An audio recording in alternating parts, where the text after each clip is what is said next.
I got a jar of dirt, I got a jar of dirt, and guess what's inside it? Now, I'm gonna say, this pirate build is really, really strong. How strong? Well, you have a bunch of poison, a bunch of bleed, and a bunch of rot. Got a bunch of effects, a bunch of percentage health just getting taken away from the boss or whatever you're attacking. Oh, it's that strong. So let's get into it. And with that first weapon, I put on the Kaltzephyr rapier. This rapier is really fast, and it also has a natural passive effect of scarlet rot buildup. But that's not even the best part of the rapier. What you're also able to do is add skills to it and affinities. Whoever decided to do that was a madman.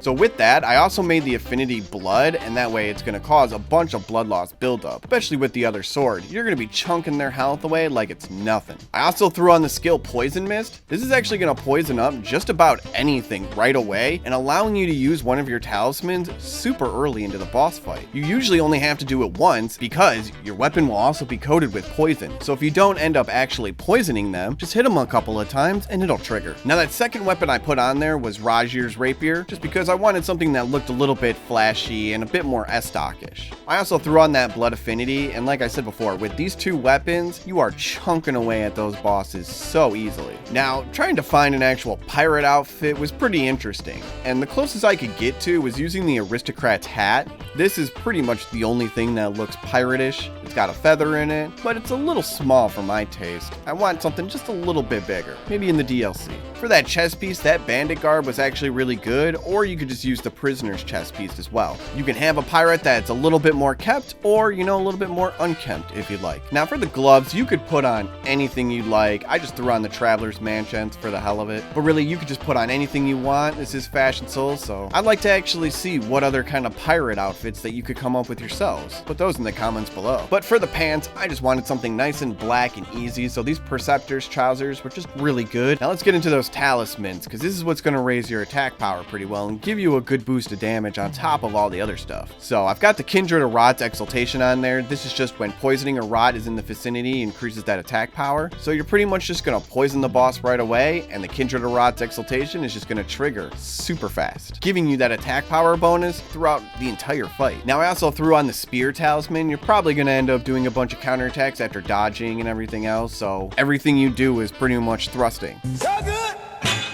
So good!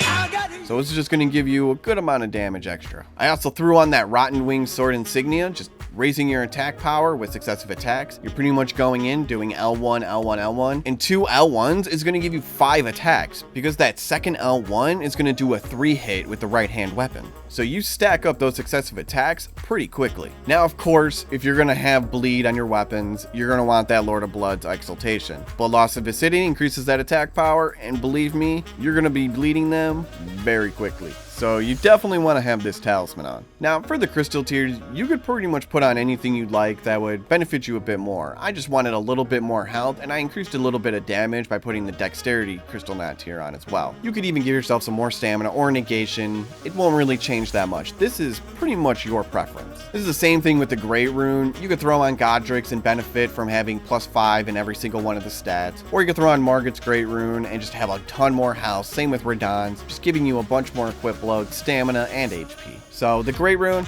your choice. Come to negotiate, eh? Have you slimy git? So I've got Vigor up at 50. With the Morgoth's Great Rune and the Crimson Spill Crystal tier, my health gets up there pretty hard, so I didn't actually have to put it at its cap of 60. And I was able to utilize some of my other stats into like Arcane, for instance. Now, for Mind, Intelligence, and Faith, I just didn't touch one bit, and Strength only has 1 point in it just to be able to utilize the weapons. Now, I have the Endurance up at 30, and that allows you to pretty much do your entire combo in full and still be able to get in and out if you need to. And then lastly, Dexterity and Arcane are roughly about the same. That's just to increase mind damage. With the rapiers, they mostly scale off of Dex, but I also wanted to increase that bleed, so I had to kind of boost the Arcane, and it was well worth it.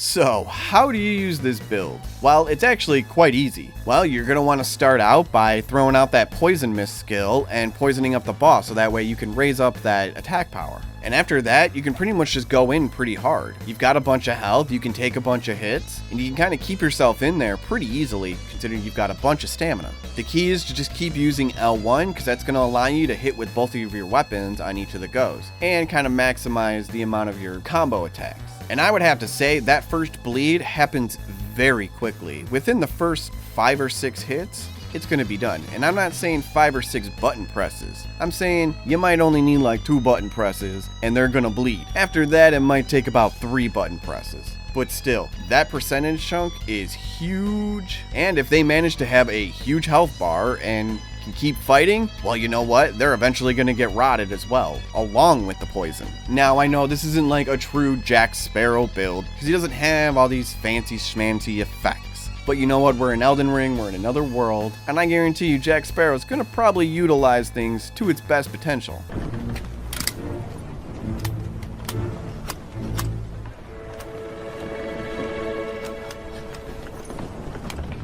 Because he's a madman that way. And well, that's kind of what I like about him. And I also hope that you liked this Jack Sparrow build, and kind of mostly a pirate build as well. Let me know in the comment section below what other characters I should do, and I'll do my best to make them viable.